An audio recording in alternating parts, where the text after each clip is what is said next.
Ladies and gents, welcome to Next Level Radio. I am your host, Colby Wortman, and our mission is to tackle the biggest questions in strength and conditioning, business, investing, and everything in between. We bring to you the best people in every sector so that you, the listener, can benefit and learn from the best in the biz. Whether that is S&C or business, you can rest assured you're getting the best knowledge available. Next Level Radio continues to grow because of our listeners and our sponsors. Today we present to you Fish Brewing, the official beer of Next Level Radio. Whether you're looking for a night out with family or smashing the best craft beers in the area, you will find it all at Fish Brewing. Check out Fish on Villard Street in Dickinson, or check them out on their website at fatfishbrewing.com. Our next sponsor, Nutridyne, a medical supplement company aimed at enhancing performance and addressing the underlying issues of disease. You will be hard-pressed to find the quality that you'll find at Nutridyne. Listeners of this podcast get 20% off all supplements. Just go to @coach_Wortman and click the Nutridyne link in our bio. Keep up with us on Instagram @coach_Wortman, on our website, nl-training.com, or keep up with us on the next episode of Next Level Radio. Now sit back, relax, and take in the mind-melting knowledge of this episode. Ladies and gents, you have arrived at Next Level Radio number 78. We are starting to bring on new people. We're starting to bring on people that from the Broncos organization or people from Power Athlete or these different relationships that we've fostered, right? And now we're starting to get some repeat offenders, some people that are some original OGs at have some cool value, have some really cool stories and things that I think can help people navigate through this crazy, crazy life that we got going on, man. So I'm just going to very briefly introduce my buddy Gus, and I'll just have you take it from there, dude. Let's go from there. Heck yeah. My name's Gus Kronberg. I am a 24-year-old living outside of Richardson, living my best life here in North Dakota. Yep.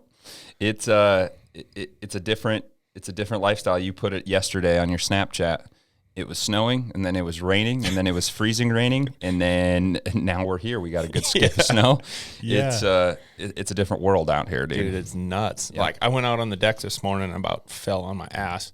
Mm-hmm. It was slick. And then I started my car, got ready for church, and by the time I left, it was melting off already. Yep. And the sun was out, and it was a beautiful day. Yeah, you never know what you're going to get. No. Yeah. You don't even check the weather usually. No, you just deal with it. It doesn't work out.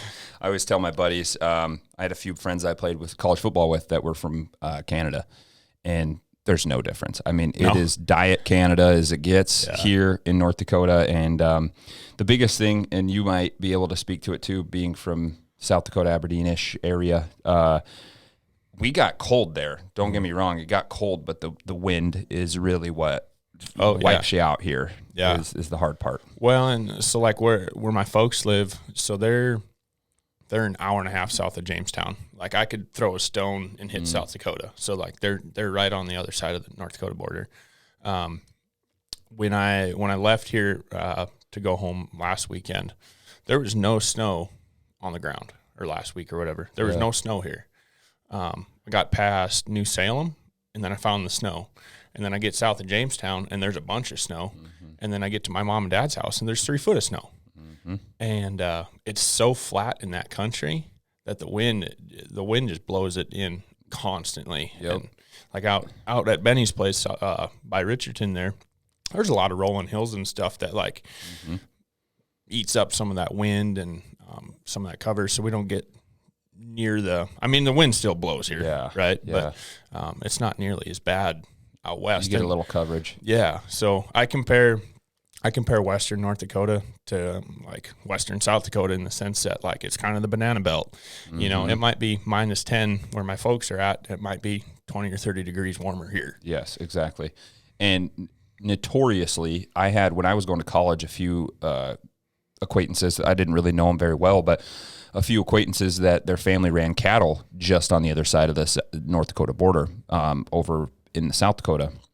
And it's notorious for like those crazy 3 foot of snow, dumping on them, killing cattle. Like, actually, it was, I forgot her name, but her father actually passed away trying to go retrieve cattle after like a 3.5 foot snowstorm. Yeah.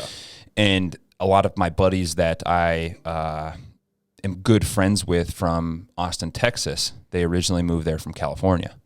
And they get this snowstorm last year and their grid goes down and shit gets western. They can't get food. They can't get this stuff. And it's like, there's something to say for people living in really bad weather. Like there's something to be said for that resiliency. Yeah. You know, like a lot of the world's toughest people, you look in the UFC, a lot of the world's toughest people come from like the shittiest places. Like, dirty, nasty Boston, or like just like all over like the northern part of Russia that is damn near Antarctica. You know, like those are the tough, strong people. If you look at Khabib Nurmagomedov, I can't even say his last name perfectly, but that son of a bitch was swimming up current in a frozen river for training. Like nobody else does that. Naturally. The California boys are going to go get in some big waves. You know, it does not even compare. Yeah. I was talking to, I don't remember who it was, just the other day, about how soft we as a people have become. And you think about what it took to survive here when people were settling this territory in the 1800s. I read a story about a family that was somewhere in the Dakota territory. They were traveling west, and they got stuck out here in the winter. They had a covered wagon. They flipped it over. They dug it in the ground, and that's where they lived for the winter in North Dakota. Yeah. And I was like, man, when I wake up and I'm a little chilly, that sucks for me. It's a totally different world, man. I'm a bitch compared to what those people had to do to survive. And that gets us like down a whole nother rabbit hole too, like how comfortable we've become. Oh yeah. Like, it's a bad thing because we've clung to this stability for the last, let's just say, 100 years. Yeah. That we've had this stability. We've had the Great Recession, and the Great Depression and all this stuff, but we've been fairly comfortable. Like, shit happens in our world where it flips all of that on its head. And I don't know if I'm considered a prepper, I guess you could say, but I don't think I'm ready for that. No. You know, like, There's things that we take for granted, a hot shower, water out of a faucet. Right. Like, there's stuff that we take advantage that could be gone in an instant very quickly, man. And it's so generational too. Like my dad used an outhouse as a kid, you know, and then just fast forward to me at 24, and I've had it pretty easy, you know, and we all kind of do now. People freaking getting bidets and all that crazy shit off of Amazon, and it comes to their house. One thing, install it, and you're done, dude. Yeah. I've heard good things about a bidet. Yeah, I have too. I don't know if I've taken the plunge. Have you ever used like wipes, like dude wipes? Yes. Oh man. Yes. Great. But I went to Europe and I used an actual bidet. Yeah. And it's just something to get used to. For sure. Definitely. Definitely something to get used to. But if you think about it from a cleanliness standpoint, we're using toilet paper and pretty much smearing our shit until it doesn't show up on the paper. It doesn't smear anymore. With a bidet, it's like, let's just get this all out of here. You know what I'm saying? Yeah. There's something to it. Yeah, I agree. Something to it. I agree. It's something to think about, man. I was not taken back, but surprised when last time when we chatted, your family and you guys have like a little bit different family too. You guys have a bunch of adopted siblings, correct? A few? Yeah, so it's it's kind of a long story. But so when I was little, my birth father, I call him my sperm donor. He wasn't in my life for very long. So I was probably a year old or 2 years old when the man that raised me and the man that I call my father, he come into my life. So he's always been dad. Yeah. So, and then fast forward, I was a fourth grader. and he was just tired of like being my birth father. Like we had like shared custody or something. We'd go visit him on whatever weekends and stuff. He got tired of doing that, and I think he got tired of paying child support. But he signed us away. He gave us up, and I was like, whatever. Like this is dad. Anyways. It wasn't a big deal for me, but it was for my sister, or both my sisters rather, because they both had a relationship with him. And anyway, both older sisters. Yep. Yeah. He gave us up, and the man that raised me adopted my sister and I, and so technically speaking, we are adopted. Yeah. But it ain't no thing for me, at all. No. But so I have 5 step siblings also, 5. Wow. So that's cool. It's a bunch. It's a big family. Yeah, dude. Yeah. It's people don't realize it. I had not a similar, but a different. Growing up, my parents divorced when I was 1, and I don't have one, what society would call a true full blood sibling. Yeah, I have all half. Yeah. But though they aren't half. Like that's my siblings. Yeah. I have 4 sisters and a little brother. Sure. And like people look at it, they're like, "Oh, that's your step." And you can have weird relationships with a step sibling. Mm-hmm. These are my siblings, man. Yeah. I don't look at it any differently. No, me neither. And some people from the outside just don't realize that. Like you grow up with people, and I always say like, water can be thicker than blood. For sure. You know what I'm saying? Like it's what you foster into those relationships that actually make them what they are. You know? Absolutely. I'm sure you've become very, very close to all. I mean, that's your siblings. There was, and as I grew up, they didn't necessarily, my step siblings didn't really, didn't accept my mom, I guess. It's not that they never disliked her, but they had their mom, and they were all older. They were all out of the house going to college when my mom and dad got married. So, I don't know. They never, we didn't really talk about it or discuss it. But since I was just knee high to a snowblower, they've been my siblings, and that's good. That's good enough for me. What it is, man. Yeah. And growing up in small town America too, you got into hockey quite a bit, didn't you? Yeah. I think it was that same year. I was a 4th grader. I started playing hockey, and I don't know. Like I learned how to ride a bike when I was 3 years old. Like I had cousins that were 5 years older than me that lived down the road. So I spent my free time with them, and they were riding bikes. And if I didn't learn, I was going to get left behind. So hockey was kind of that same way. Most of the kids that were on my team had been playing since they were little. Yeah. Aberdeen was 45 minutes south of us, and so it wasn't something I got into super early. But I picked it up pretty quickly, took a few skating lessons, and just took off with it. And then a couple years after that, maybe 5th or 6th grade, I got to put on the goalie pads. There you go. And I loved it, and I haven't always been the tallest kid, but I've always been the tallest kid. Yeah. Yep. I hit my growth spurt when I was a sophomore in high school. I grew 3 inches. Damn. And so I grew into the position very well. It's a 4x6 net. I'm 6'6". I'm 6'6" at the time. And so not including skates. Right. Yeah. So it was a good fit, and I credit most of the athletic ability I have now, or still have, to playing hockey. I used to be able to do the splits. Then I tore my labrums, both sides in my hips. Just under 300 pounds. Yeah. Doing the splits. I think I was in a lot better shape. I think I was like 260 in high school. Yep. I really got fat. So we're working on that. Yeah. I think it was after I turned 21 too. That made a big difference in my weight. But always does. Yeah, we're working on it now. Yep. So we're good. But how I don't know what it is about hockey, but I see it. So growing up in Wyoming, it wasn't that much. There was one semi-professional team, but like high schools didn't have it, anything.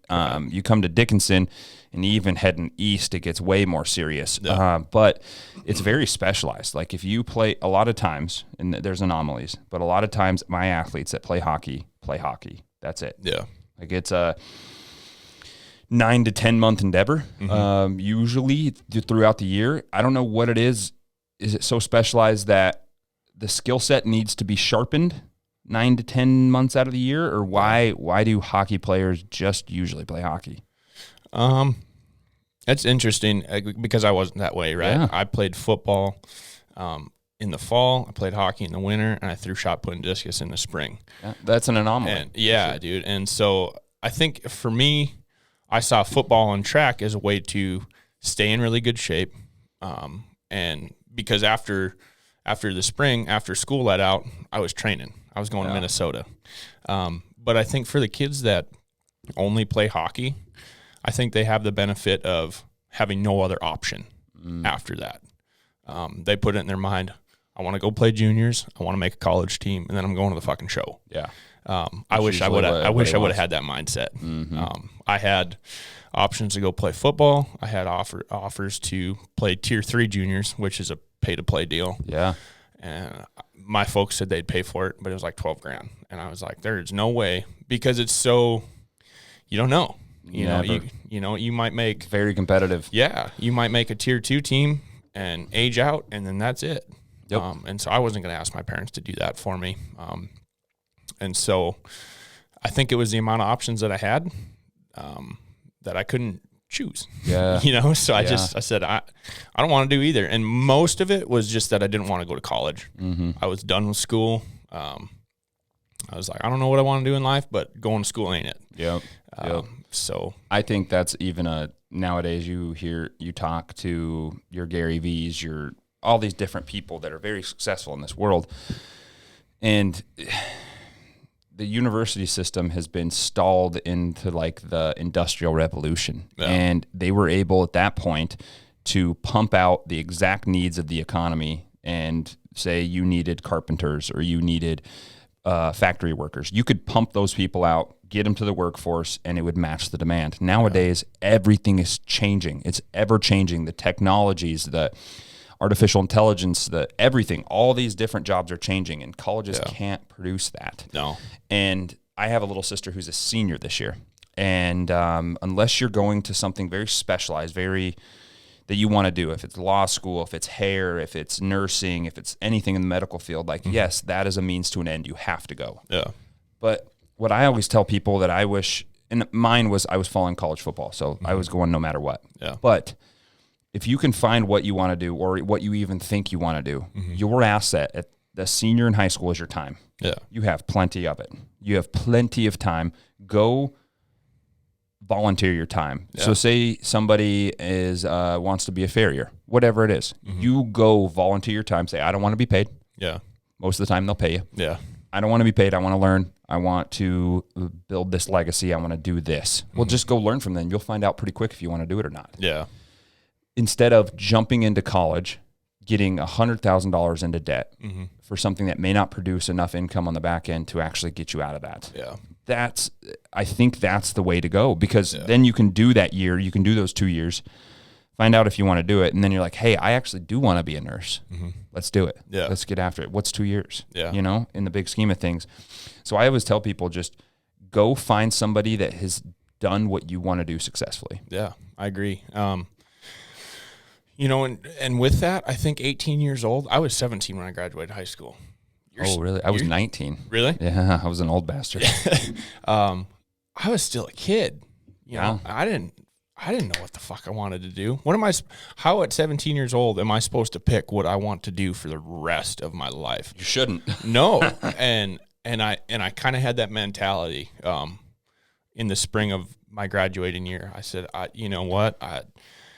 I really don't want to go to college because I really don't know what the fuck I want to do. And I dang sure ain't going to get stuck paying a loan that, might not end up being my career choice anyway. And so I was like, it just ain't going to be for me. Yeah. There's a lot of people that it is not for. Right. Yeah. And I was telling you before we started that I chased a girl out to spearfish who's actually, that was in 2016. She's my current girlfriend. But, I was full of bad decisions at 17, 18 years old. Shoot. That's way more bad than good. Yeah. Usually. Yeah. it's just everything's so backwards. There's countries that have done it very well and like kind of groom people into what they want to be. And there's a fine line to ride, but I think your best asset is just time. Yeah. And using that time as well as you can, you know? Absolutely. And go ahead. I think it, you know, too, and like if you come from a family of doctors, right, you're going to see the medical field as probably a viable path. Yeah, absolutely. Yeah. Whether you want to go become a doctor or you start as a CNA in high school and then you're a nurse and then that's what you're doing. But like for me, my family is very Western, very cowboy. Yep. I was riding anything that had 4 legs and hair. Yep. Didn't care what it was. And so like my dad's had the same job for 36 years. He's a foreman at a feedlot. They feed cows. Oh, really? That is a long time to do anything. Yeah. And much less being outside in the cold in the fucking winter in South Dakota. And, you know, for me, I knew cattle. That's kind of what I did in the summertime to make some fun money. I'd help a neighbor work cows and do X, Y, and Z for him. And so that's what I knew. And so I was like, well, if I'm not going to go to college, I can for sure get a job doing that. Yeah. You know, there's always that plan B. Yeah. And so I was like, I don't need to make a choice right now. I'm going to take some time. I'm going to have some fun. Yep. You know, I just gave 12 years of my life to school. I'm going to go piss off for a while, you know, and fall in love. Yep. And so that's what I did. And I moved out there and I started working for a rancher. And shortly after I found rodeo and bullfighting. But my family comes from cowboys and the Western heritage, and that's what I knew. So, and that's what I wanted to pursue. So in some capacity, it was going to have something to do with that, you know? Yep. And that makes sense. Was that kind of a lot of times in small towns, I mean, mine was like 3,000 to 5,000, 3,000 to 4,000 when I was there. How big was Forbes? Yeah. Forbes is about 70. Yeah, exactly. You know, we have a grocery store, post office, and a cafe. Yeah. So probably has a bar in it, right? Yep. Oh yeah. Yeah. Always. Yep, sure does.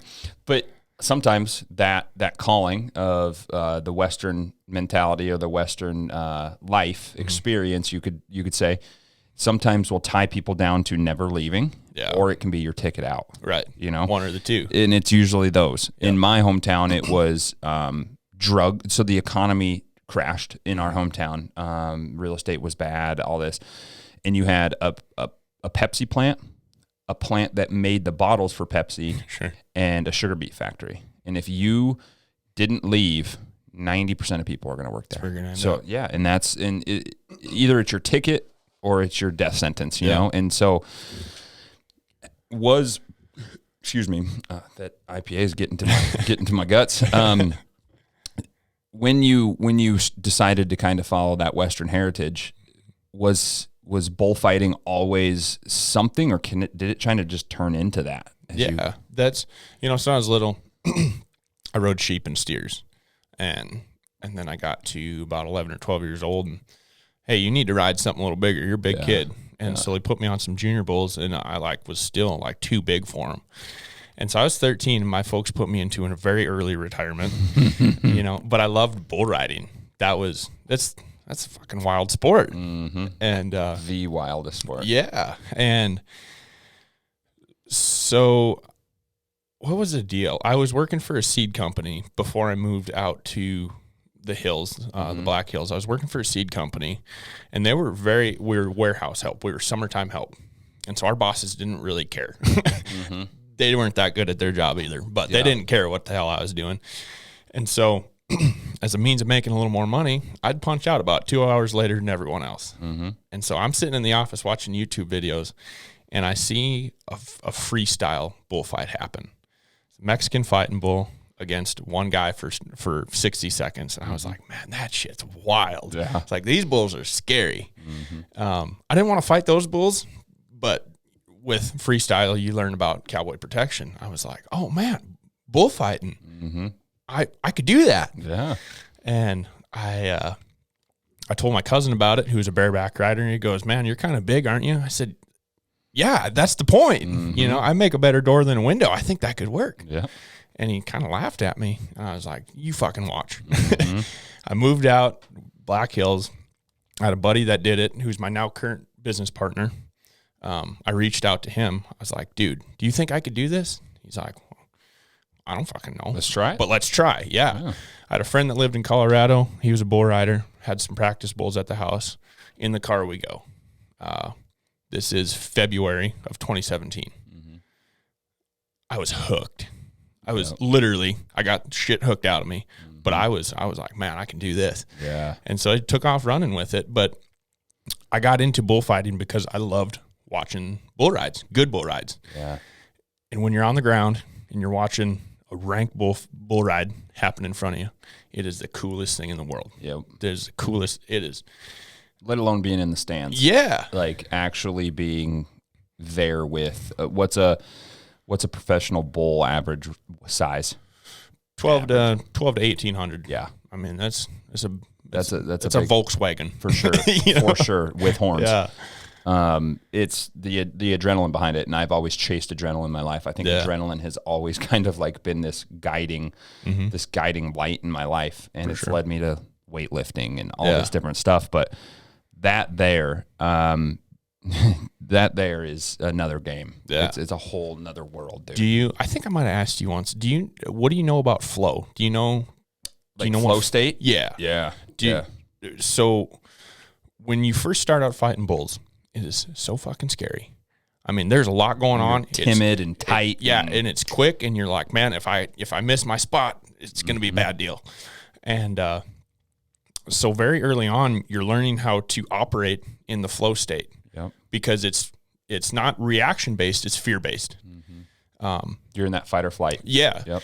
And you gotta and Brent, who is my mentor, my now business partner, he goes, when your body when your brain says no, tell your body to go. Take a big deep breath and then just fucking do it. Yeah. And with repetition and high volume of bulls, eventually that flow state kind of goes away. And you just start to react to each situation because you know it, you've seen it, probably, we're in a different pen somewhere, different pen of bulls. But eventually you kind of get to the point where nothing really surprises you anymore. And that's when the elite bullfighters take off. That's when the cream rises to the top. Yeah. Because some guys will never get out of that flow state. They'll never get out of reacting out of fear. You're finding this fine line. A lot of times when people talk about like a true reactionary flow state, it's this fine line between testosterone, growth hormone, and a lot of adrenaline getting pumped through your body, and you being able to deal with it and be calm in the storm. And you see this a lot in the military. I was just going to say. And there's a desensitization, and I'm sure you probably can't see it yet because you're still within the bullfighting, but there's this desensitization that happens with high-level athletes, military, that chaos around them is their new normal. Yeah. So chaos around them is something that they can thrive in. And sometimes when it's not there, it's not good for that individual. Right. That they gravitate towards that. Bullfighting is no anomaly. That's exactly what that is. Yeah. Yeah, for sure. And like once I got into it, I realized very quickly that I never want to have to freestyle a Mexican fighting bull. Yeah. There's your skill players. So we'll take football, for instance. You got your defensive linemen keeping the QB safe. And then you got the skill players who run 40 yards faster than you can fucking blink and catch a football and run into the end zone.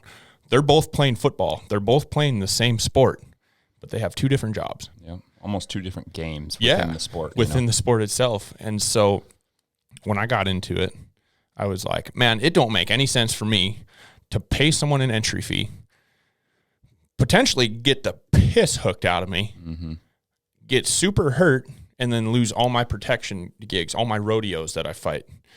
It doesn't make any sense to me, and it still doesn't. But having a roommate like Justin Ward, who is 2018 Bullfighters Only Rookie of the Year, he's a freak athlete. He's good at literally everything he does. He's good at everything. It pisses me off. Yeah. And his natural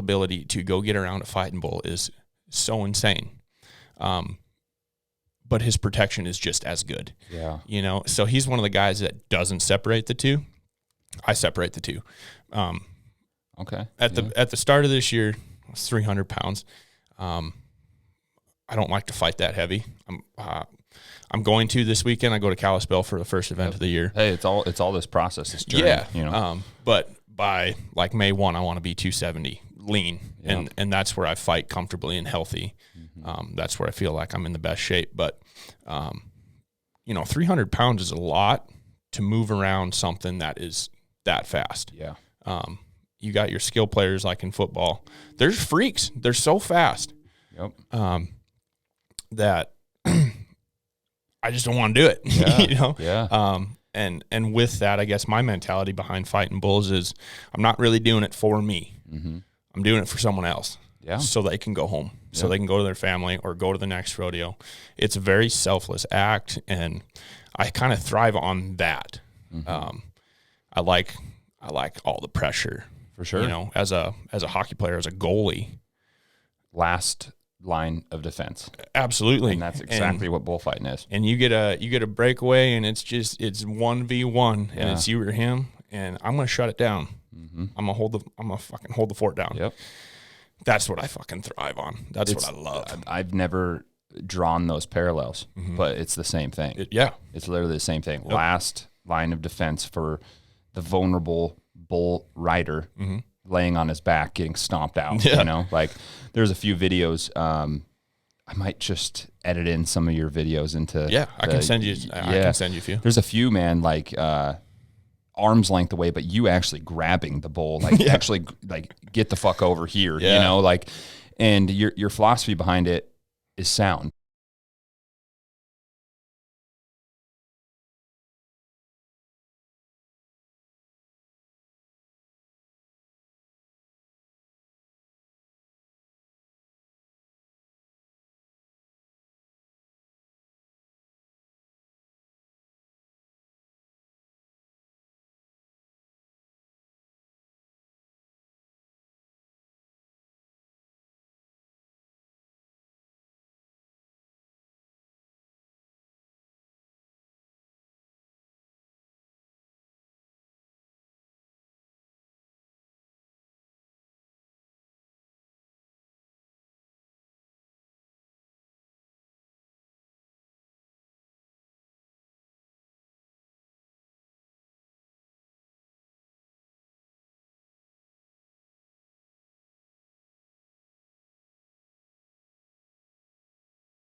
There's this, and you see it, and I always bring up UFC because it is life or death.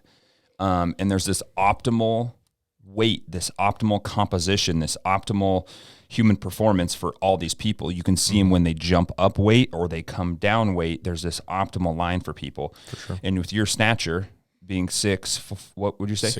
6'8". Currently? Yes. I'm 6'8". 6'8". Yep. So being that tall, you have to play with your stature. But if we can get you leaned out enough to where in the weight room that we talk about, and what bullfighting is the ultimate athletic event, because it's all about, one, suppressing hormones, two, reacting to a stimulus, and you don't know what that stimulus is going to do. Yeah. And that's what they talk about, the pure definition of athleticism, okay?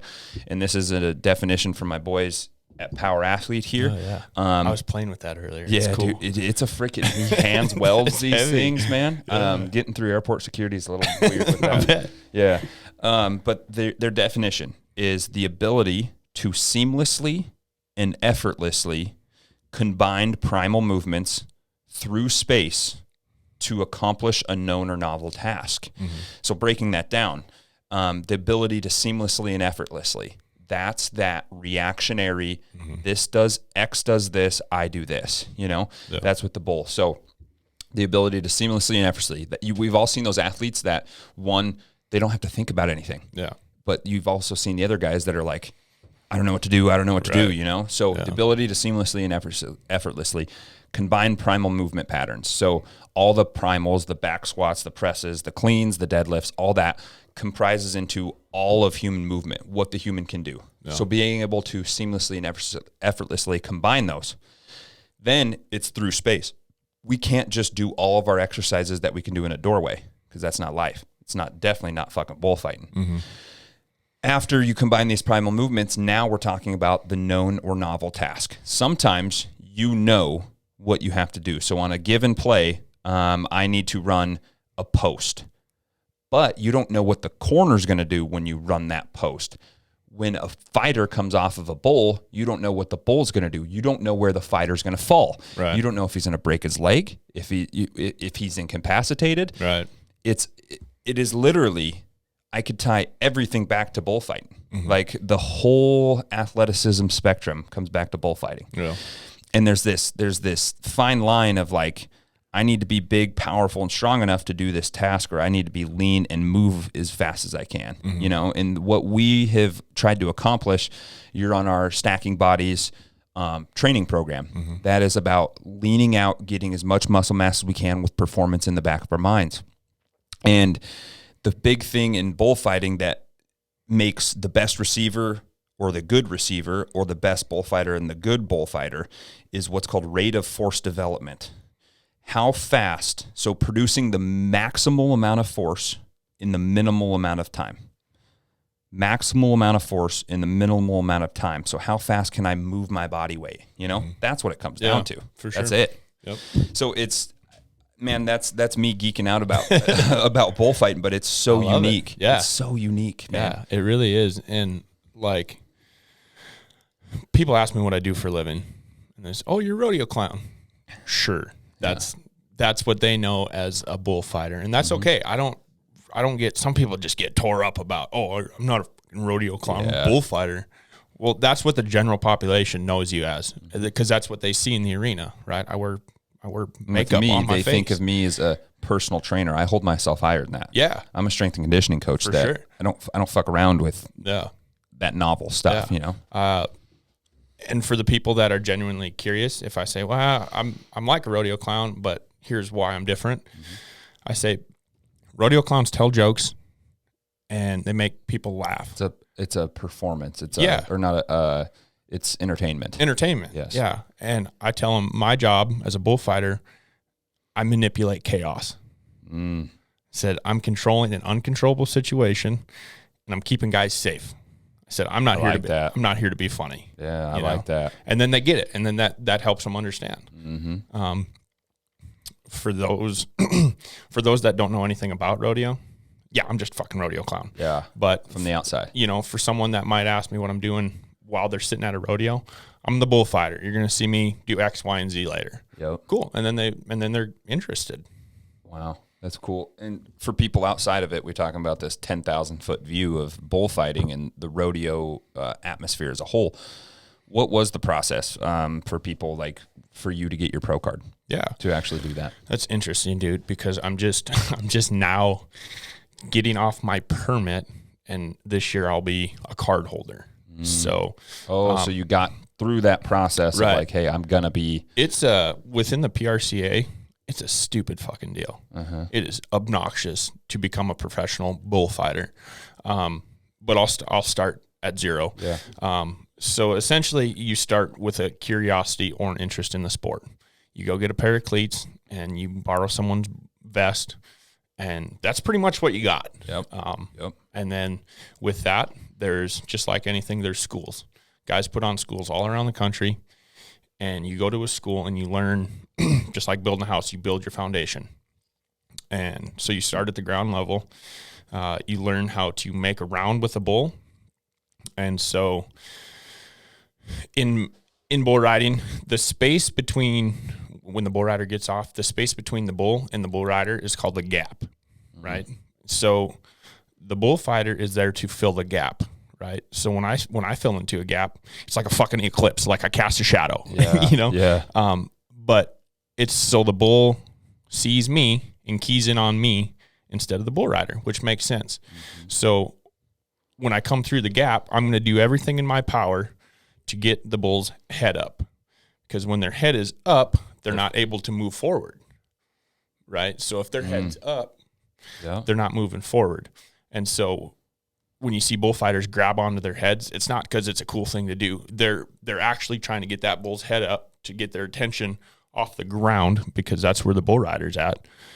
So if you can get their head up, they'll key in on you, and then you go into your round. Yeah. So you're gonna start taking that bull with you. You have a partner or two other partners sometimes. They're gonna start making that round with you. So if I pick a bull up right in front of me, say the bull's right here, my partner is gonna be 180 degrees. Yeah. Right. So it's like we're holding a rope. Yeah, it's like we're holding a rope. And we want to keep that same kind of space between us as we make a round. Wow. Yeah. So there's, in the midst of all this chaos and like this huge animal that's doing whatever the fuck it wants, your partner has to be watching for you, and you got to be watching for your partner. If he gets in a bad spot, it's your responsibility also to get him out of a jam, just like it's your job to get the bull rider out of a jam. And so if you're slacking or I'm slacking, the job ain't going to get done. Someone's probably going to get hooked. Someone might get hurt. So like I said earlier, you start to develop these skills with a high number of bulls, high reps, high volume, and you start to see different situations happen over and over again, and then you start to learn. You learn how to react to them. You can see the patterns. Yeah, and so, while it looks like a hard thing to do, I've been doing it for 5 years, and I just react and go to work. It ain't no big deal anymore. Yeah. But as you probably don't get those massive, like you probably still get anxious and excited for the actual event, but Absolutely. it's probably not that cascade of, oh fuck, like this could be bad, you know, and it's kind of more this even kill. You know, right? For sure. Yeah, absolutely. For me, I get the jitters bad. I chew bubble gum and I take big deep breaths, and that's how I combat my anxiety and the fear. Like, if you're not scared, you're fucking weird. You know, this is something that can kill you very easily. On a side note, before you keep going there, everything in life, and I was telling my wife this because we were going through some changes in career path stuff and all this different stuff. Bryce Meredith, one of the best wrestlers to ever do it in the world, one of good buddies. He's been on this podcast a few times. He said, everything in life that is good will make you scared. Everything. I agree. If you don't have some type of anxiousness, you're probably not on the right path. Yeah. You know? Yeah. Just throwing that out there. So. I agree with that. And it makes me think of the first time I ever went on a date with my girlfriend. Oh, yeah. Oh, right? yeah. You are your anxiety is crippling you the whole time. We're supposed to be this strong, big dude, 6'8". I'm only 6 foot. But. And you're trying to, not fart. That's one of the biggest things. You get out that truck afterwards. It's a big old cloud, dude. You got this nervous ball of whatever it is in your stomach. And then at the end of this date, you're trying to give her a kiss. That's objectively, that's how I try to view things. Like, I got to combat all this fear and anxiety to accomplish my goal. The end task, the known or novel task. Yeah. And so for me, like, if I can get my hand on the first bull out, now I'm calm. Now I'm relaxed. Now I've settled in. But until I touch that first bull, I'm kind of a nervous wreck. And especially, like, I hate to say it, but if I can get hooked or bumped a little bit on that first one, I'm going to fight lights out the whole night. Exactly. People, boxers say that. They need to get hit a few times. Yeah. It's the same exact thing. Yeah, it's so weird, dude. And it's such a weird mental space. Like, I can't compare it to anything else. It's high pressure. It's high intensity. I like the first big rodeo that I fought where I've had like a crowd sitting over me was in Valley City last year at the winter show. And there's like 2,000-3,000 people literally sitting on top of you in this arena, and you can hear everything, and it's electric. And then they run in these mean bulls, and you're hearing them snort and grunt, and AC/DC's playing in the background. Yep. It's the coolest damn feeling in the world.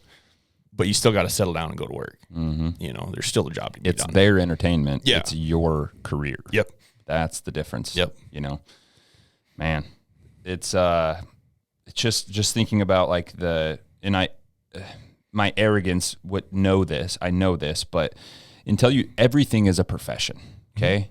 Everything. People look on the outside and say, oh, I could get a microphone. I could get a mixer and just hook it up to my laptop and start my own podcast. Yeah. Yeah, you can. Yeah. But it's going to be shitty. Yeah. You know, like there's, once you dive into something like the science behind the gap and getting in between that gap, that is your objective. And then taking your rounds, trying to make the rounds, like there's a science behind it. Yeah.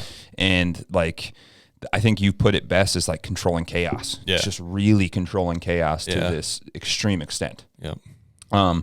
So once you show this interest, once you start getting kind of your whistle wet and start getting into this world, that grind, that process from interest to pro card. Yeah. So, yeah, I kind of veered off there. No, that's exactly what I want. That's exactly what we're looking at. So, all right. So now you're a bullfighter. You went to your first school.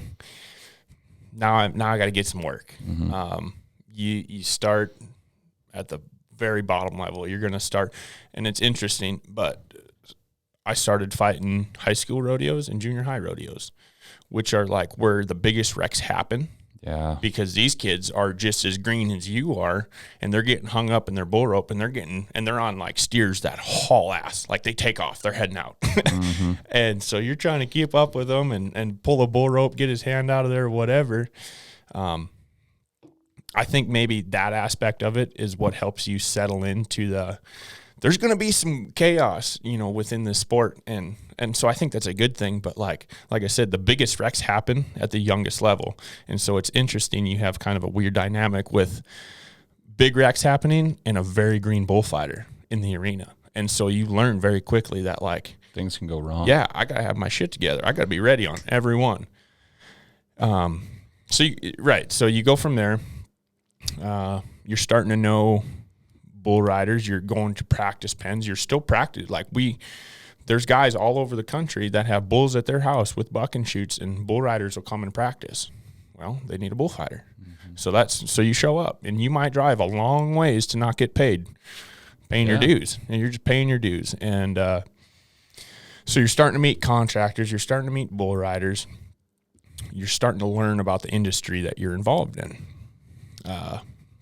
For me, my next step after that, I've gone to a bullfighting school every year since I've started. You can never learn enough. And the minute you decide that you've learned enough, you need to quit. Yeah. Yep. So I go to one every year, and it's a good tax write-off. Oh, 100%. Because you need those too. But, you start learning people, you start making connections, you start fighting some amateur rodeos. After that, you buy a card, you're in an association, you're fighting for, like for me, I fight for stock contractors. So the guys that own the bulls and the horses, they'll call me, hey, we got a rodeo in Dickinson. We got a rodeo in Bismarck and then Fargo on these dates. Can you come? Sure. Well, what are you going to charge? You know, what's it going to cost me to have you come here? And that's where the wolves are created because I didn't realize it was kind of a contract. Oh yeah. Okay. So we're really no different than a plumber or a builder or whatever. You get shows on contracts. You bid on them. And it sucks because there's some good rodeos out there that like you should be getting $600-700 a performance. And Joe Schmo, who is dumb and just wants to fight that rodeo because you can put it on his social media. Yeah. $200-300 to show. And that is very hard on the market, on established bullfight. individuals. Yeah, on the bullfighters. on our pocketbook. So like that's tough. And so you got to compete with other guys. And so that's where knowing what to bid a show, knowing what to ask for is going to determine the length of your career. Because if you're bidding these cheap shows, eventually you're going to be like, I'm fucking tired of not making any money. I'm not going to do this anymore. And then, you know, if the price ain't right for me, I'll stay home. I don't care. You know, I'm busy enough now where I can do other things. You can supplement that. Yeah. And so, and that's the other thing is you're fighting all these rodeos for little money. It wasn't my full-time job. I started fighting bulls in February of 17. We launched Hooked Up Enterprises April of 17. And so I've always had like this side hustle as I fought bulls. Didn't really know what it was going to be or what it was going to evolve into. Yeah. But you got to have another source of income. For me, it was also working for farmers and ranchers. Until they fire you, because that's going to happen. You know, I really wish you were here more. Well, that sucks. Fire me. You know, now I got to move and find another job, and that's part of it. Like you're going to get fired. That's the lifestyle. Yeah, and you're going to get so fucking sick of getting fired and getting told that you can't go to a rodeo because you got to be here, that you're just going to start working for yourself. And then and kind of like that topic as a whole is something that I want to educate other bullfighters on. The young guys coming up. Yeah. Like you got to have something, but you got to have something for yourself because no one else gives a shit about your dream or your goals. And so it's just you, like all you got is you. So for me, it's been Hooked Up Enterprises, videography, setting up booths and selling them apparel and merchandise and doing a number of things, man. I've had some weird jobs, but it all makes it all work in the end. It's allowed me to pursue my dream. So, man. Sorry, I fucking get down these rabbit holes. Oh, dude, these rabbit holes are where we want to be. But so, you're getting to know people. You're starting to fight bigger rodeos, bigger amateur rodeos. You're going to schools, you're making the connections, you're developing into a good bullfighter. Okay, well, this is what I want to do. And now I'm going to take the next step. For me, I took that step it was like about the time we did this podcast the first time is when I was going to get started into the process of getting my pro card. Justin just got his sometime before that. Yep. And so to get a pro card in the PRCA, it's a pain in the butt because the PBR is so simple, and I'll explain that next. But it starts with you have to have 3 signatures, and there's a number of guys that can sign for you. But the most common are an NFR bull rider, an NFR bullfighter, and then I had a Coors man in the can, which is like the epitome of good barrelmen in the PRCA. So if you're a Coors man in the can, you pack your clown barrel, usually it says Coors on it. That's a Coors man in the can. Typically those guys are seasoned and very good at what they do. And there's a number of options for guys that can sign for you. But you get your signatures, and then you have to send in with that also 5 rodeos, where someone will come and evaluate you at one of those amateur rodeos. No one showed up. No one come to my rodeos. And so I had like 7 or 8 pro rodeos on my schedule it was 2020. Yeah, it was 2020. Yeah. I had like 7 or 8 pro rodeos on my schedule. Well, no one showed up to fucking sign off on my permit. And so without a permit, I'm not able to fight any pro rodeo. And so I'm getting really mad. And so I paid another $500 out of my pocket on top of the $400 cost that it takes to send in the initial whatever X, Y, and Z. Yep. I went to another bullfighting school where Dusty Tuckness, who's 13-time NFR bullfighter, 10-time bullfighter of the year, it was his camp. If anyone's going to be able to have some pull with the PRCA and tell them that I'm good to go, it's going to be him. And so now I'm in it for almost $1,000 at this point. I got a lot of rodeos. Like, it wasn't a big deal, but it was a pain in the butt. It's money, man. Yeah. And anyway, so I went out to Cody, Wyoming. Beautiful place. Loved it. Had a great time. Had fought bulls really good. Rodeo every day of the summer, baby. Yeah, dude. Such a stampede. Such a cool place. Anyway, so we finish up our bullfighting school. I fight my 5th rodeo out of the 5 that I sent in. No one shows up. All right, no worries. I'll call Dusty. Yeah. You know, I knew this shit was going to happen. And that's, you just got to be aware of what's going on, right? No one showed up for the first 4. Pretty sure no one's going to show up for the 5th. So I got to have a plan B. So that's what I did. I had one. I called Dusty. He said, we'll figure it out. A week later, I get a phone call from Blue Jeans, he's the bullfighting director in the PRCA. Hey, man, we're sorry that no one come out to watch you. We got some sources that say you're ready for your permit. So off you go. So now I'm a permit bullfighter in the PRCA. I fight 2 out of the 7 or 8 rodeos that I had that year, pro rodeos that I had. You got to have 5 to fill your permit. You got to have worked 5 rodeos on your permit to fill your permit. Mm-hmm. After you fill your permit, you're going to get evaluated again. Yeah. So they send out evaluations to the barrelmen, the bullfighters you worked with, the contractors that hired you, and they're going to sign off on you this time. And I'm just getting to that point right now. One of the guys that I worked Burke, South Dakota with this year, he sent me a Snapchat and he goes, and he goes, finally got the evaluations. Wow. I'm so fucking mad. I was like, takes that long. This has been 2-year process already. Like, what are you guys doing?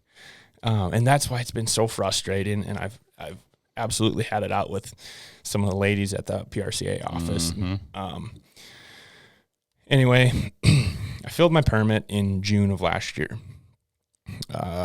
They have a permit finals in Las Vegas before the NFR starts every year. They haven't anyway. In order to be eligible to fight that, you have to have not filled your permit, right? So they're taking the guys that haven't filled their permit and giving them an opportunity to fill said permit, which is like, okay. Mm-hmm. I fought 14 pro rodeos last year, and they told me I fought too many rodeos to be eligible for the finals. Really? I fought too many. And so, like, it's a backward ass system. Yeah, such a flawed deal. And I made a lot of phone calls, and the system is in place to be changed. But it took me, and because I'm not the only guy that's happened to. Happened to Justin. It's happened to. You're trying to cut your teeth. Right. You're trying to get after it. Why not give the guys who are getting hired, who are doing a good job, why not give them guys the opportunity to show off in Vegas? There's a reason why you're getting hired, because people want you guys around. 100%. And they're giving that opportunity to guys that can't get jobs. It really made me mad. It was upsetting, to say the least. But at this point now, I've filled my permit. My evaluations are going through. I'll be on my card this year. Sweet. So that's huge. 2 years later, we're good. Yeah. But yeah, dude, just a lot of time, extra time and money and like headaches. So that's the PRC in a nutshell. Damn. If you want to get your card, like it's a process. It's a long thing. And it's not easy. To get your PBR card, you send in some footage, and then they call you and tell you whether or not you're good. Me and Justin fought that PBR in Dickinson in 2020 together. Sent in some footage to Frank Newsom, who's one of the most veteran bullfighters, still fighting bulls to this day. He's on the PBRs you watch on TV. Short little sawed-off dude. Bad motherfucker. Yeah. He's a bad dude. Probably mid-40s, 30s? 40s, yeah. 40s. He calls me. He goes, Gus, it looks like you know cattle very well. Looks like you know how to read cattle. He said, you ain't afraid to get hooked. He said, you're good. Wow. That was it, dude. Hell, dude. It should be that easy. Mm-hmm. It should be that easy. Yeah. If you're ready. Cut and dry. Yeah. Video footage. I know what I'm doing. Yeah. Yeah. And that's... So that one's good, PBR. Yeah. And now you're just waiting for this process. And it's just technically, it's just like a hoop to jump through so you can get to these higher profile rodeos, correct? Yep. Yeah. It, and with that, going from amateur rodeo to professional rodeo, it really is a big difference. Yeah. The pay increases. the crowd size increased, the opportunities are bigger, increased. Yeah. And way fucking scarier.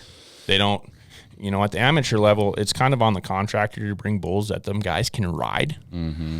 At the PRCA, you're going to get what you're going to get. Yep. And if them bulls really buck somewhere, those are the bulls you want, because if you can ride them, you're going to get a high score and you're going to win. Yep. But they buck, and you got to be on your game to ride them. And protect them bulls are they're wired a little hotter. They're bucking faster. They're coming at you harder. It's really a huge difference. It's a different game, man. Yeah.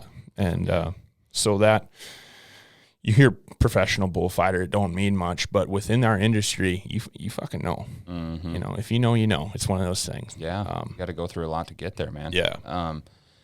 You alluded to it earlier, but kind of speak on like that. It's a grind, man. That term's so overused nowadays, but speak to the lifestyle a little bit. Yeah. Like there's this lifestyle of, I'm here for a good time, not a long time. It's wild. It's controlled chaos within the pen, without outside of the pen, like speak to that lifestyle of early on, and you're going through the process now, but like early on, like you're not getting paid. Mm-hmm. You're not, like, kind of speak to that, and like how can a young bullfighter navigate that? Yeah, dude. So we're going to get into some of the hard stuff here. So early on, was I 19? I was 19, yeah, when I started. Everything about rodeo is so attractive. The rodeo queens, all the beer drinking, all the good times, the parties, and the drugs. Yeah. It's all very attractive to someone together who's just ready to fucking cut a rug. Mm-hmm. You go out and you fight bulls good, or what you think is good, mm-hmm. and then you're just ready to roll. Let's go party. Let's go find some chicks. Let's go have a good time. And so for about the first 3 years, that's what it was for me. When I was living out in the Black Hills still, I had already broken up with my current girlfriend. Mm-hmm. I was moved out. I was living by myself, working at a job that I just kind of thought was okay. It was just paying the bills. But I was hurting. I was really hurting mentally, and even worse physically. I had a buddy that was in the industry. He was a bull rider. We bucked bulls at their house all the time. I said, man, I'm hurting. I said, you got something? And of course he's like, well, you can hit my dad pen. I was like, no. It's not. Yeah. I was like, what else you got? And he's like, I got some morphine pills. Yep. What do those do? Mm-hmm. And so for 6 months, that was like the lowest part of my life. It was really hard. Really dependent on all that. Yeah. I would get loaded before I went to work, and then like go operate heavy machinery and feed cows and like, do all this dangerous shit. And then I'd come home and I'd get loaded again. Yep. I can remember being not paralyzed, numb, laying on the floor, not able to move. Took a little too much. Mm-hmm. My business partner, Brent, kind of caught wind of it. And he moved himself into my house. Really? And he said, you better fucking straighten up. Because now he's got some skin in the game, as far as like my value, right? We're business partners now. Yeah. And he's What's like, good for you is good for him, and vice versa. Yeah. And so he got me put back together a little bit. He got me off the hard shit. But for the next 2 years, in 2018, I broke my leg, lost my job for this rancher. The house Brent and I were living in was provided to me by the rancher. So I break my leg, get fired. Now I'm homeless. Yeah. Brent goes to work for Bullfighters Only, doing production work, event work. And I'm like, well, I broke my fibula, right? So they said 6 weeks. At least. Yeah. I was so poor. I had a rodeo 3 weeks out. This was like June 4th or 5th. I fought bulls 3 weeks later on a broken leg because I was so broke. So broke. There was a guy that lived out by Interior, South Dakota. It's like 70 miles east of Rapid City. He sells rodeo livestock through the Breeders Connection. It's something that he started.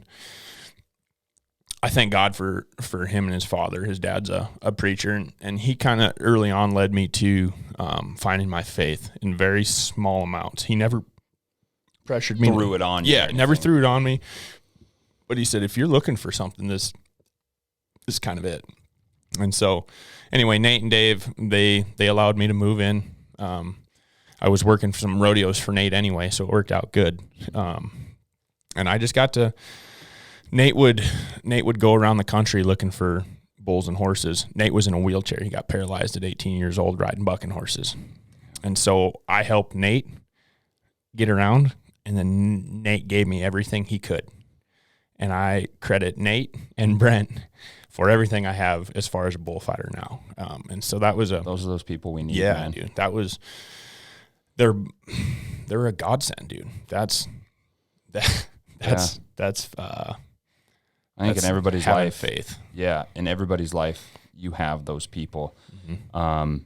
Mine was a really good friend. Still to this day, we don't get to talk all the time. He's still in Wyoming, but Bronson Hernandez, and he was always a year older than I was in high school, and we were wrestling partners.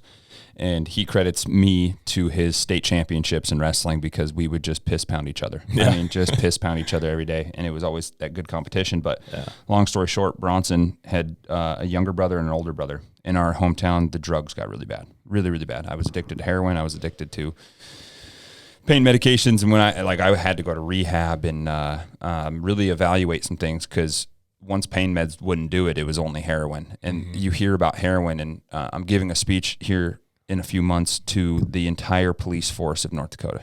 Oh, wow. And kind of showing them like drug addiction doesn't always look the same. Yeah. It looks like the bullfighter that broke his leg. Yeah. It looks like the all-conference football player. It's not always the people that lose their teeth and are homeless. Yeah. You know, like it looks different. Mm-hmm.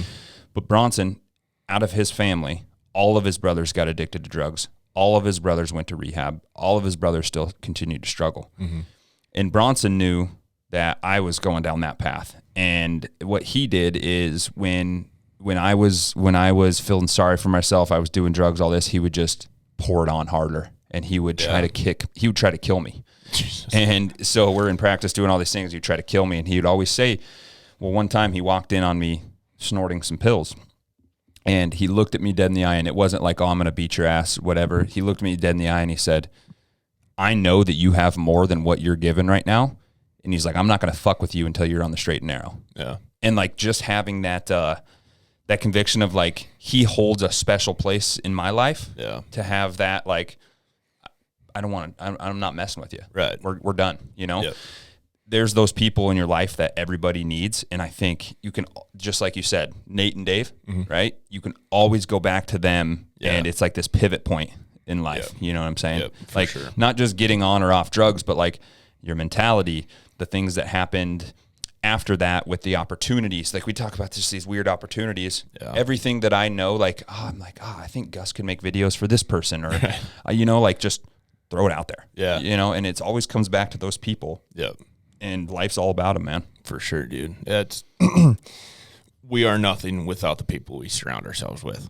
Right? At all. Like, at all, dude. You are who you hang out with. You who you put in your inner circle is who you're going to end up like. And so for me, after kind of being shown the ropes and like figuring out what it was going to take to become a professional bullfighter and do this thing at the highest level, okay, I figured out that I needed to have a good side or a good side hustle, right? Another form of income. I figured out that I need to have a strong schedule. Like I got to be fighting bulls. Mm-hmm. And so like I would do whatever it took. I would haul panels. I would feed stock. I'd do whatever it took. Mm-hmm. I don't care. Just hire me. Yep. And I still very much have that mentality. Like, I don't care. I don't care what it's going to take on my end. Like, if you need help setting up a dang arena to have this rodeo for me to come fight it, I'm there. Let's do it. You know? And so it's a lot of sacrifice, dude. And I missed a lot of family events. I missed a couple of funerals. I missed a couple of holidays. And I'm like, all for the greater good, right? Mm-hmm. All for this thing that is my passion. But I hurt a lot of fucking people along the way. I didn't talk to, there was there was a time there where I wouldn't even call my parents or my siblings. And every conversation I did have with them was like ended badly. So they wouldn't fucking call me back. You know, I was doing it to myself. I was doing it to them on purpose. And it's like, that's that point in my life, dude, it is one of my biggest regrets, but I'm very thankful for it. Like I'm glad it happened early on instead of now, you know, where I have a strong, you know, I'll be fighting 40 to 60 professional performances this year. Wow. That is awesome. Wow. Dude, that's awesome. And a handful of them are televised on the Cowboy Channel, which goes to 50 million homes, you know? So damn, that kind of value, like not just what I'm doing, but if you sponsor me, right? And I'm fighting these rodeos that are on TV, that's bringing you a ton of value too. Yep. You know, if you're a roofing company and I have your logo on my sleeve, they might call you, they might not, but they fucking saw it. Yep. You know, and that's the power of advertising, man. Dude. And so I didn't realize that I mean, even just 40. Yeah. That's a lot of rodeos, dude. The top tier guys, the elite level bullfighters, 120 or better. 120 perfs a year.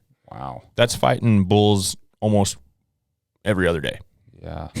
That's crazy. Holy crap. One of my mentors and now close friends, his name's Chuck Swisher.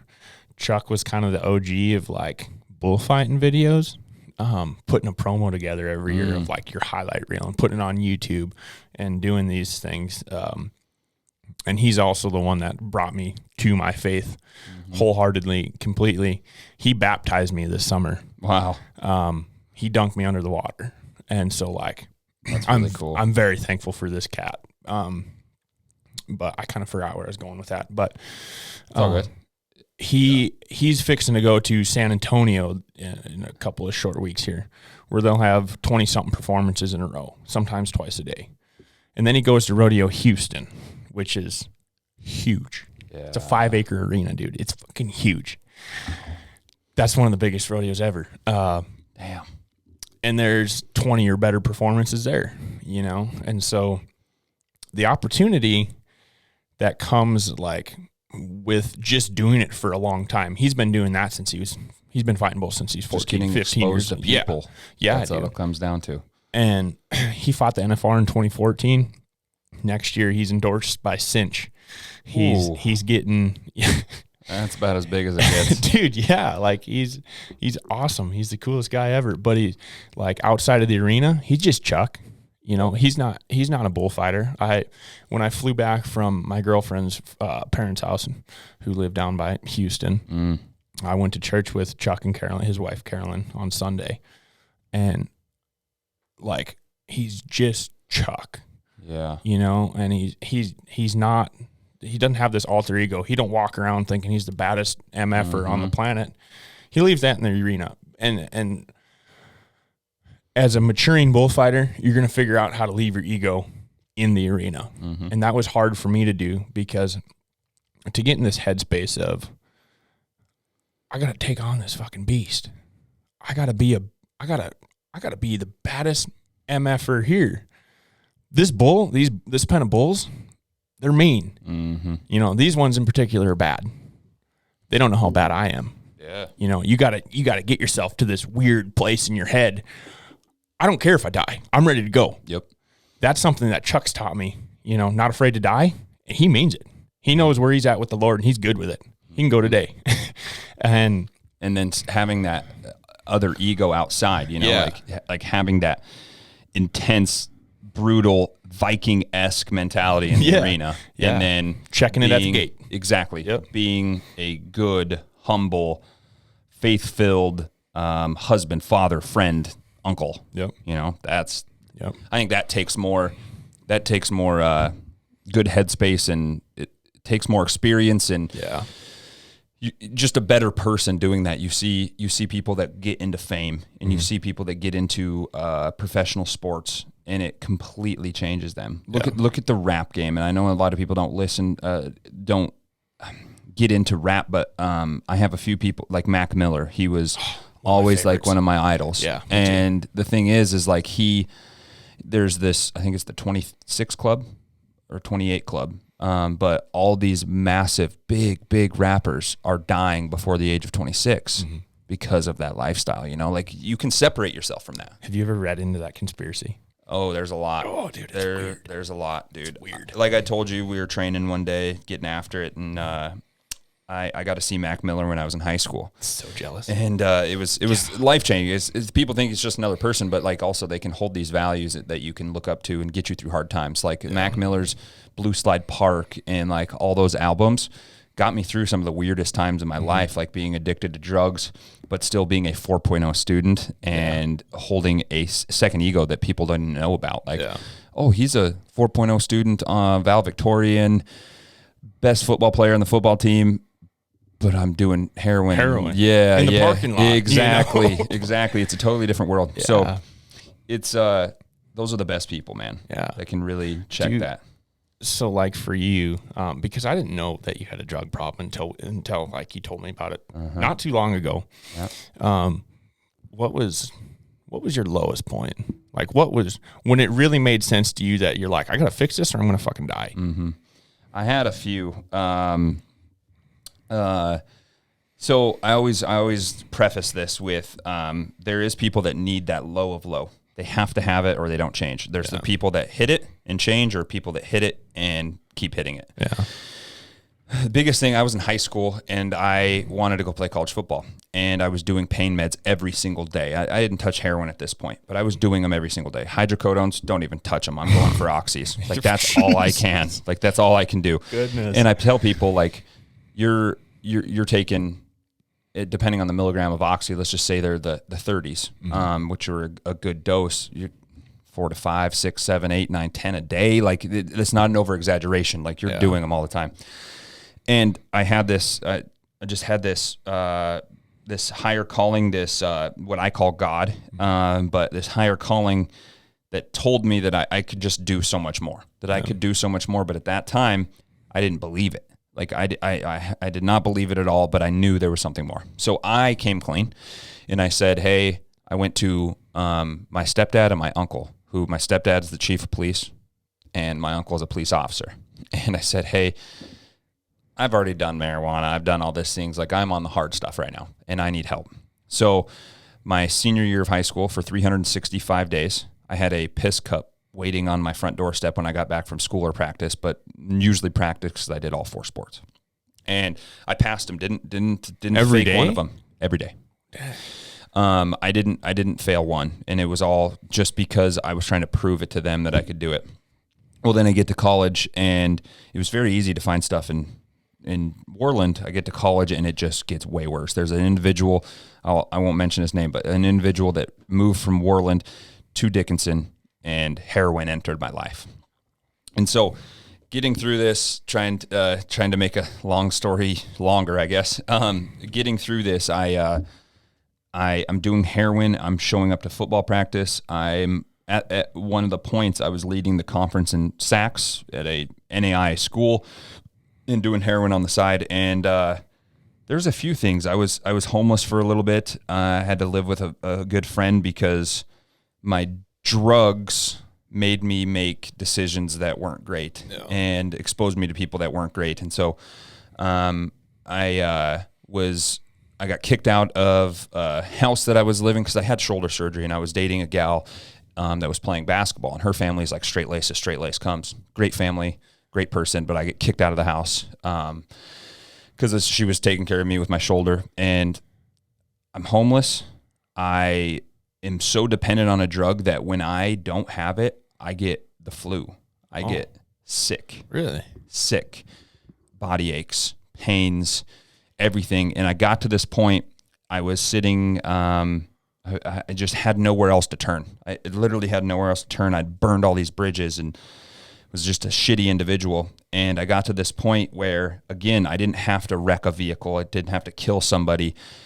I had this higher calling that I was ready for. Yeah. I was actually really ready for it. And I realized that like all these decisions are surrounding me with a certain set of people that I don't like to be around. Yeah.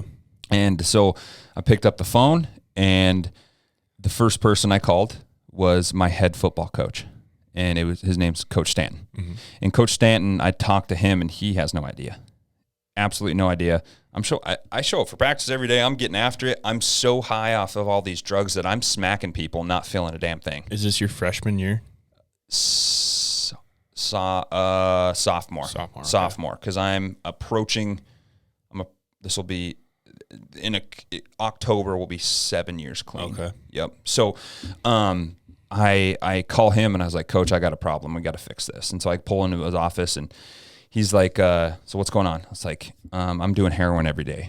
And he kind of like, holy shit. What the hell did you say to nobody, he's never experienced that. Like, he drug tests people for marijuana, like, and he's like, oh shit. His family member was in the medical field. And, so he texts or talks to her and she's like, he needs to go to the ER now.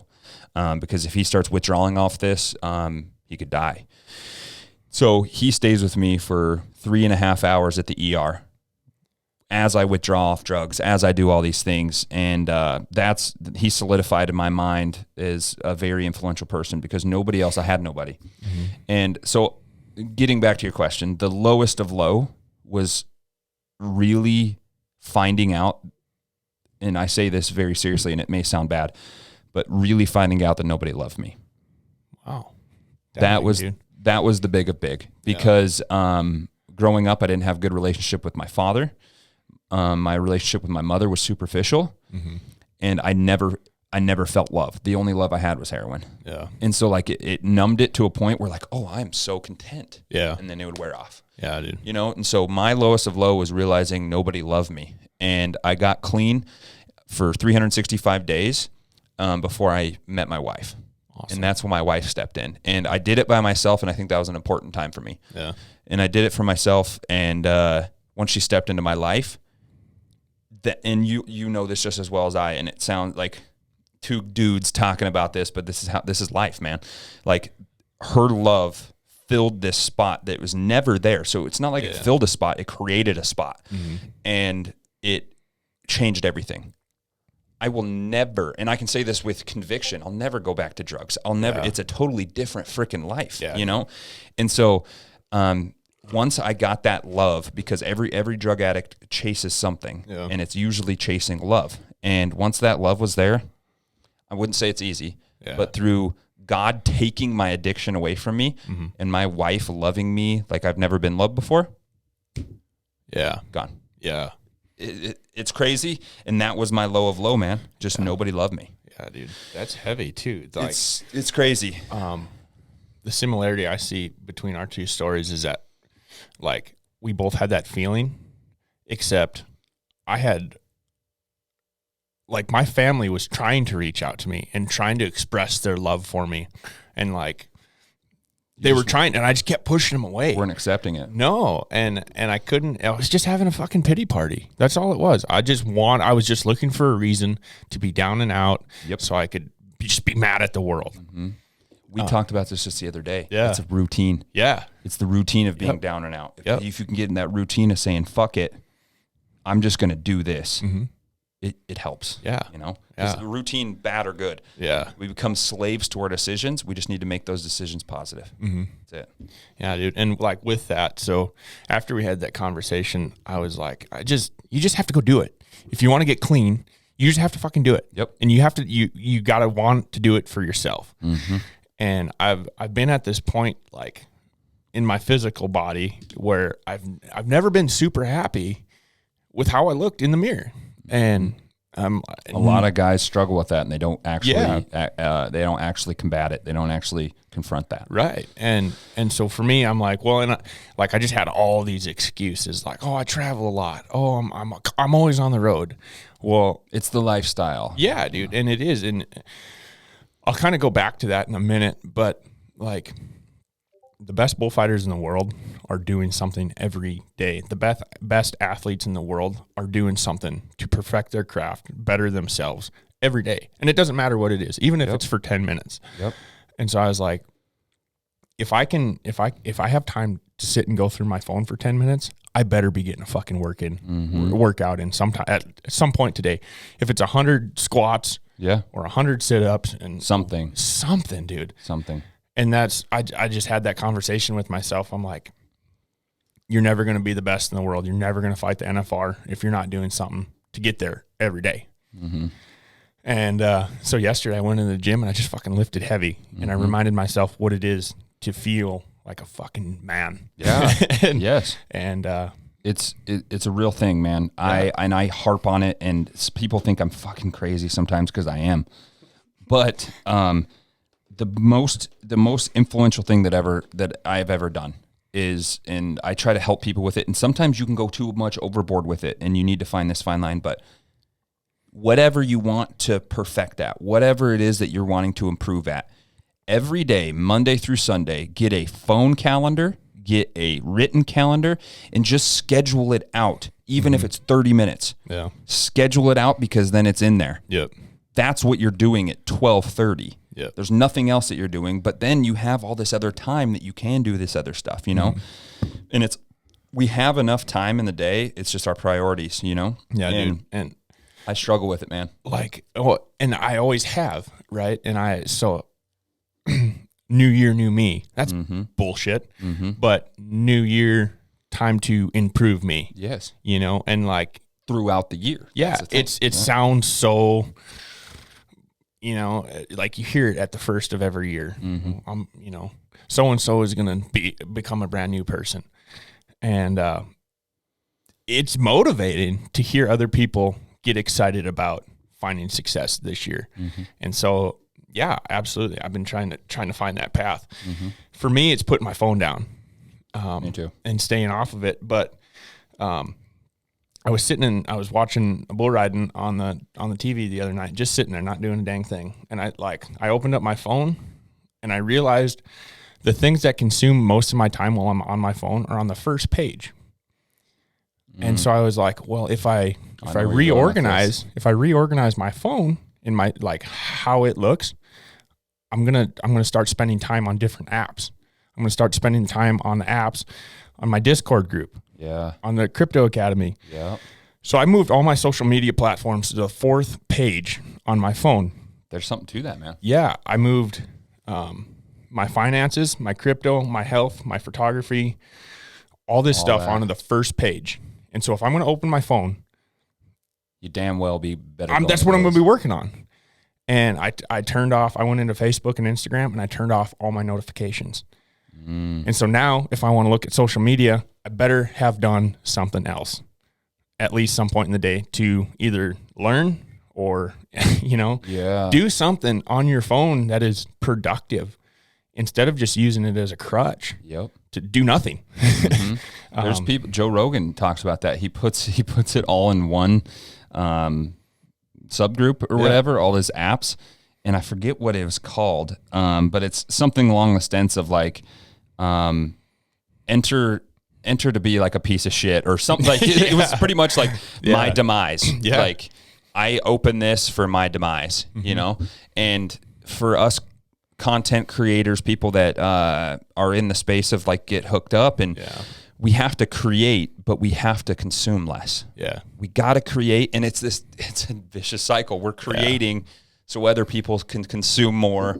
You know, it's like this weird tie, but we can use those tools for our advantage. Oh yeah. But they just so quickly consume us. And my big one is Instagram. That's where I usually do a lot of my stuff, but TikTok. It's so easy to just bang, bang, bang, bang. I know what you mean, dude. And honestly, this is why we do podcast stuff. Like I'll more than likely put all that shit on my fourth page now. You know, like I learned stuff from you too. Like a few times you've reached out to me like, hey, how do I do this? What do I do? I'm struggling with this, but like, I just learned that from you too, man. You know what I'm saying? Like it's a ever evolving door of like, what can we do to better ourselves? Yeah, dude. You know? And I guess for me, like I've really started to hate social media as a whole because there's so much to it. You can watch, if you go on TikTok, and I deleted TikTok twice.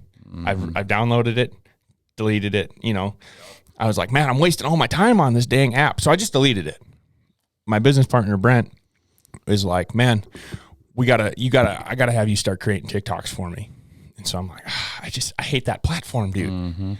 And he's like, well, the other videos you make, you're going to social or are going to Facebook and Instagram. Why don't you hate them? And I was like, well, I hate those too, you know, but I still spend a lot of time on them. Yeah. It's like, if I can bury them in the back of my brain, and we literally talked about it last night, and Brent said, everything is happening on social media right now. So if you ain't got it, you ain't doing nothing. So you have to be actively involved in it, but you have to manage it. You absolutely have to manage your time on it.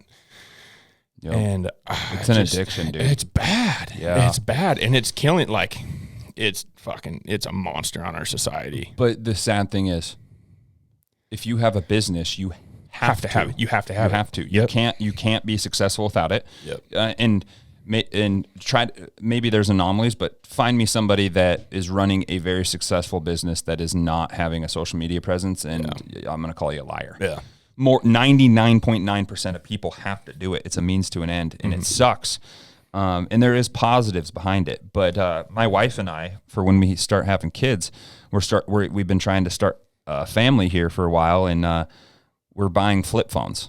Yeah. We're going to be buying flip phones. And it was funny. I was in the weight room with a 14-year-old that I trained, stud athlete, Nathan Stevenson.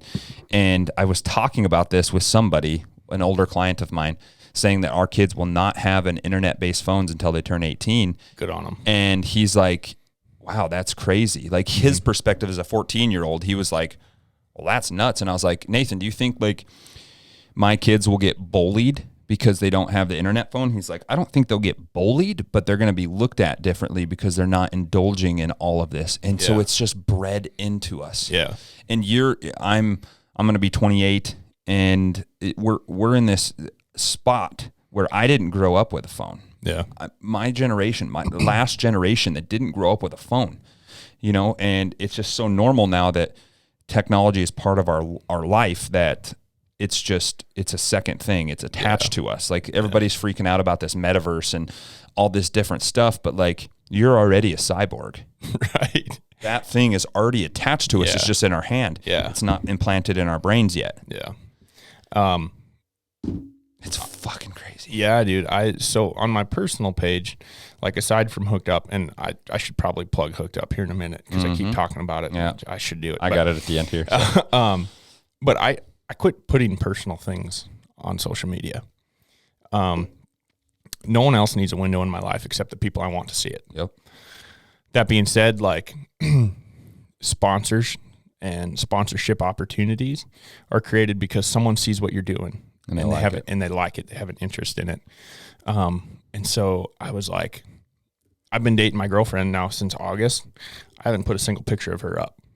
Mm-hmm. I don't think it's important for anyone else to see. Like, I'll put her on my story and stuff every now and then, but I don't need to give someone more information than they really need about me. Yep. And so, like, all that personal stuff is gone. I'm not going to use it for personal stuff anymore. It's going to be a plug for my rodeo and my professional career, and that's going to be it. I think that's the way to do it. I think so too, man. And if you like, because the only thing you see on social media are like people's highlights, and that shit is so fake. It's so fake. Yep. You know, because you don't see those people go through the lows. You don't see them go through the financial lows, the relationship lows, the drug addictions. You don't see that. No, not at all. Because for most of us, those are extremely low points in our lives. Mm-hmm. And that's why I like podcasts. Yeah. Too, because like I had talking points today. Mm-hmm. We touched on those kind of, but it's like, it's a long form discussion that you can get to the deep nitty gritty instead of like, oh, I did 10 rodeos last year and I was the best rodeo fighter there. You know, like it's the nitty gritty. It's the shit that sucks sometimes, you know, because if we don't talk about that, mental health becomes a huge issue. Yeah. You know? And like you have the opportunity in a podcast to like defend and back up every point you make. Yep. Social media is a short little blurb into a humongous something else. You know, it's you just getting a little bit on the top. You're getting that surface. That's it. And I think it's bullshit, dude. I don't like it. That being said, like Hooked Up Enterprises. Yeah, I was just gonna say as we wrap up, let's talk Hooked Up real quick. You know, we started as a company that was making jerseys and shorts for bullfighters, like that was, bullfighting was our passion. All the Brent and I that started it, and we now have a third business partner. He's kind of a silent partner in it, but like all three of us fought bulls. And so like that was our commonality between the three of us, jerseys and shorts. Mm-hmm. And that was easy for me to market as a bullfighter. The year I broke my leg, Brent went and worked for the BFO for that year, putting on events, productions, things like that. So now you fast forward to 2022, and that's most of what we're doing is event production. We are. I didn't know that. Yeah, we consider ourselves to be a creative solutions business. So and mainly in the Western sports industry. Yeah. So you're putting on a rodeo, you need commercials, ads, graphic design for posters, you need arena signage, banners, Next Level is going to sponsor a rodeo. Yep. We make the banner, and we cover entire arenas. We covered the Deadwood Arena this year at the PRCA Rodeo, and it went on national television. It went on the Cowboy Channel. It hit 50 million homes, and we fucking did it. It's one seamless design that looks so sharp and so professional that it's brand new because everyone just puts up those what are they? The vinyl, or the boards, whatever. Yeah. So I didn't realize that's cool. Yeah, I didn't realize it was that like all extensive like sure. production. Kind of a one-stop shop for everything you need to produce a rodeo, except the arena and the stock. So that's really become our main focus, and that's not really my area of expertise. And so Brent has really taken the reins and has really created that for himself, and not for himself, for Hooked Up. But I found my passion in the video work. Hey, we need a commercial. Hey, we need an ad. I guess let me try it. Yeah. And so that's how it started out. And now I've been able to, this past year, we put 2 commercials on national television during the NFR. Damn. Like that was a big deal. Yeah. And getting to work with clients like Iron Chapel and Next Level. So I'm starting to create a portfolio within Hooked Up that I'm super passionate about. Brent really loves the rodeo production. I really love videography. And somehow they can rap together. Yeah, and they absolutely do. Yeah. And then I still get to go fight bulls. And so it's really become an all-inclusive passion. Dude, that's really cool. Man. It's huge. That's really cool. And we've talked Hooked Up, and we've trained together, and we've done these things, but like I didn't realize that all those keys that kind of fit together. That's fucking sweet, man. Yeah. And it's been so much trial and error.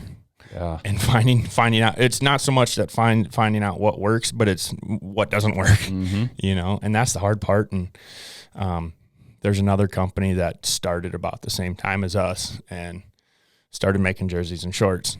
Well, we've been making this arena signage. We have it trademarked. It's called Arena Wrap, we have Arena Wear is trademarked. Mm-hmm. So that's our bullfighting jerseys and shorts. We've just in the last year come out with a performance Western shirt. So it's like your collared button up cinch or Wrangler shirt, but it's made out of a material that like you can't sweat through, but allows you to breathe and be comfortable in it, and like still has the creases down the arms, and it still looks sharp. But these rodeo athletes don't have to spend $60 on a shirt and then $200 at the embroidery shop. They spend $100 with us, and they get this shirt that has all their sponsors printed on it. Mm. And then we're like, well, let's make short sleeve too. And so now we've made these short sleeve shirts that look like a golf shirt. Mm-hmm. And like almost a polo. Yeah. And they're super comfy. They're a great summer shirt, and people are starting to wear them casually everywhere. Everywhere. And you can I'll show them to you after. Yeah. But there's a tea shop that started in Bismarck. It's called Steep Me. Okay. So with those guys, they're like, oh, we could, they have a shop in Fargo, and in the summertime it's almost like Fat Fish, where people can come hang out, kick it outside, play games, and, enjoy a good cup of tea, which I thought was kind of funny at first, but it's a badass place. Hell and I bought a shitload of tea from them. but we created shirts for them that have little teapots on them. You know, just whatever you want. That's cool. We could make little dumbbells and put them on a shirt for next level, you know, just whatever. But something that's a shirt that everyone wears. You know, everyone's got one of those shirts in their closet, a short sleeve of some kind. So just like we just create and reinvent kind of things that people are already using, but they want to make their own. You've kind of like reinvented that space. Like let's build some of the culture of like how people wear their clothes for rodeoing or for the lifestyle, people that are even just fans of it. And then you get into, let's get this rodeo set up. Let's make this clean, very branded, very well marketed, very well, the advertising up front. And then kind of you get to be on the ground floor of actually fighting bulls and living that lifestyle, because nobody wants to listen to somebody that's not in the trenches. You know? So you guys all had like that. You're blowing my mind, dude. Like, I think that's really, really cool. Yeah, dude. It's been such a challenge, but it's something that like we excuse me, I stuttered bad. We wake up and we're excited to go to work and create whatever it is that we're going to create that day. I think that really comes from the changes we made in our personal lives along this journey. And, you know, you kind of asked about what the culture is like in rodeo and what the scene is like. And far from the drugs and alcohol that make it so much fun for a little while, it's for me, it was chasing women. And that was, you know, the drugs were a low point for me, but I really got to a place in the last few years that like I would go to rodeos and I'd worry, you know, I'd fight bulls or whatever, but I was really worried about who I was going to take home. And that's disgusting. And it's a lifestyle that a lot of people go through, man. You wake up or you leave that place that you just spent the night at, and you just kind of leave a little piece of your soul right there. And eventually you're like, man, what the fuck am I doing? You know, you just feel empty inside. Anyway, get off. I get off track bad, but a lot of people go through that, dude. And it's a revolving door that just kicks you back in the door, because you're chasing something that you can get filled with, whatever it is, whatever you're looking to get filled with, but then it always leaves. You know, like delaying gratification has been like a motto for me now, because in addiction, like that's what you want is all that gratification right away. But in everything, and I found in every single thing, every industry, take videography, delaying gratification. I'm not going to put out a shitty product until I think it's ready. Right. Okay. Then in finance, I'm going to try to day trade and swing trade and like trade in and out of all this stuff. Usually you get burnt. Or you could delay the gratification, invest in something and let it grow. So like it's in everything, delaying gratification in the weight room. You're not going to get big in 2 days. Right. You know, like it's in every single thing, in love, in marriage, in every industry. And the human soul wants instant gratification. Some more than others. And people that get addicted to stuff, it's more than others. Yeah, dude. And it's another reason why I'm trying to get fucking my phone further and further away from me, because that's the biggest source of instant gratification. That is we're being molded to just want those things every day. I think in every aspect. The metaverse thing is scary to me too, because as much as we're tied to technology right now, like there's people that don't want to do the work in the real world and own the real estate and have the beautiful wife and the great family and great values, and they just want, I can't do that. I'm going to reinvent myself in the metaverse.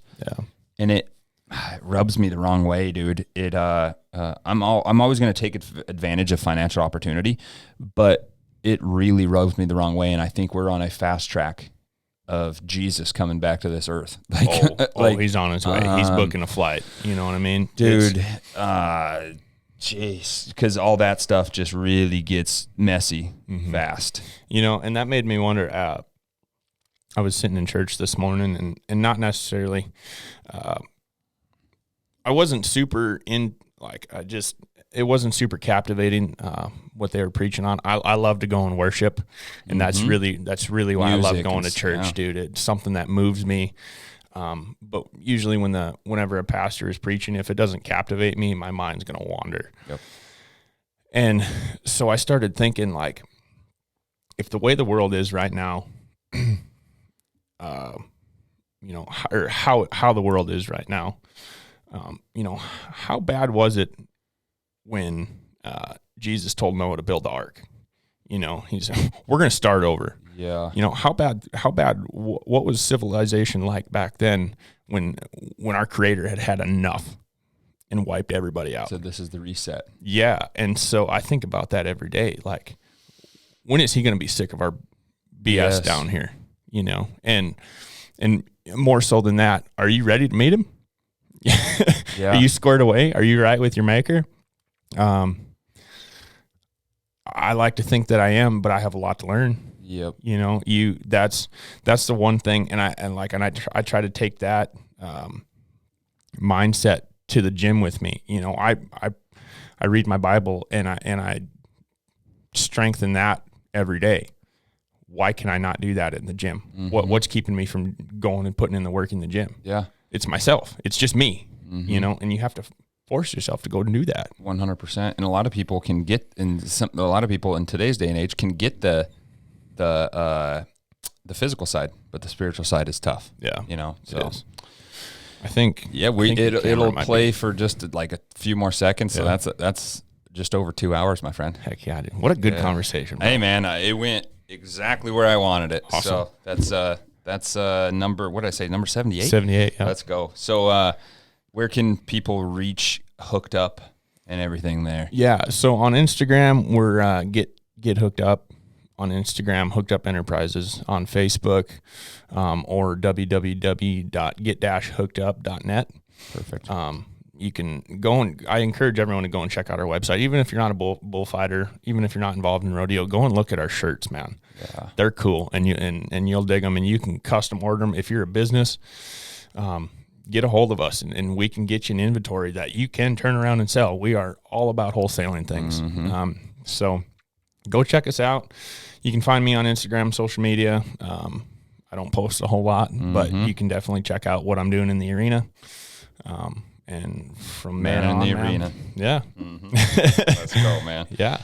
Well, I appreciate your time, Doc. Yeah, dude. It's a beautiful Sunday morning, and I think again, it's all about it comes back to those people and those relationships, and I think there's a reason why we got introduced to each other too. 100%. So 100%. It's not our plan, dude. No. It's God's plan. 100%. And I think I'm very thankful for you and your time and what you do, man. So Likewise. yeah, dude, we'll keep on hammering. Let's do it. All right, dude. Well, everybody, that is another episode of Next Level Radio. You guys can find Gus on social. You can keep up with us. Come have a beer with us in the podcast studio, and we will see you guys next week.